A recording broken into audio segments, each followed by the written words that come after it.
Mix by Premchand Nirala. Recording by Devi music. हमर दिल सुनाए भौजी तोरा बहिन में जाय के अटकल छ। हमर दिल सुनाए भौजी तोरा बहिन में जाय के अटकल छ। सुनलिया मीठी मीठी बोलिया, सुनलिया मीठी मीठी बोलिया, ओही दिन से दिलवा भटकल छ। हमर दिल सुनाए भौजी तोरा बहिन में जाके अटकल छ। हमर दिल सुनाए भौजी तोरा बहिन में जाके अटकल छ। सुनलिया मीठी मीठी बतिया, सुनलिया मीठी मीठी बतिया, ओही दिन से मनमा भटकल छ। हमर दिल सुनाए भौजी तोरा बहिन में जाके अटकल छ। डीजे मनीष रक्सौल। हाँ मिल खातिर दिल हमर बहुत छबे करार है। लगे छ भौजी तोरा बहिन से भगल हमारा प्यार है, भगल हमारा प्यार है। हाँ, मिल खातिर दिल हमर बहुत छबे करार है। लगे छ भौजी तोरा बहिन से भगल हमारा प्यार है।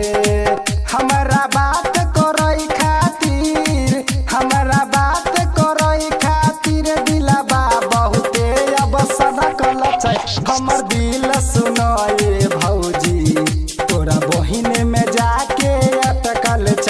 हमर दिल सुनाए भौजी तोरा बहिन में जाके अटकल छ।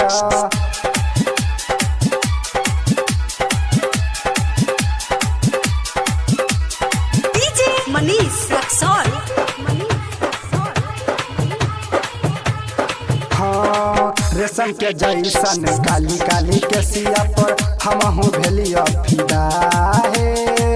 ओठ के लाली कान के बाली करे छ बहुते बवाल है, करे छ बहुते बवाल है। हाँ रेशम के जैसन काली काली के सिया पर भेलिए हमहू फिदा है। ओठ के लाली कान के बाली करे छ बहुते बवाल। चढ़ल जवानी देखलिया भौजी, चढ़ल जवानी देखलिया भौजी, हमरा मुँह से पानी टपकल छ।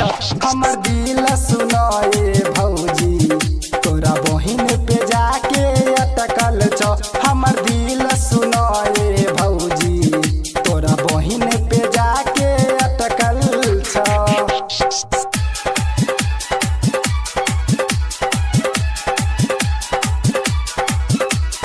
डीजे मनीष रक्सौल। हाँ गोयल प्रेमी के देखे छ भौजी चले छ बहिन मुस्काई हे। राइटर धर्म कहे छ भौजी रहब कबत कुमार हे, रहब कबत कुमार हे। गोयल प्रेमी के देखे छ भौजी चले छ बहिन मुस्काई हे। राइटर धर्म कहे छ भौजी रहब कबत कुमार हे। चेहरा देखल क प्रेम चंद्र, चेहरा देखल क प्रेम चंद्र, ओही दिन से माथा सनकल छै। हमर दिल सुनाए भौजी तोरा बहिन पे जाके अटकल छ।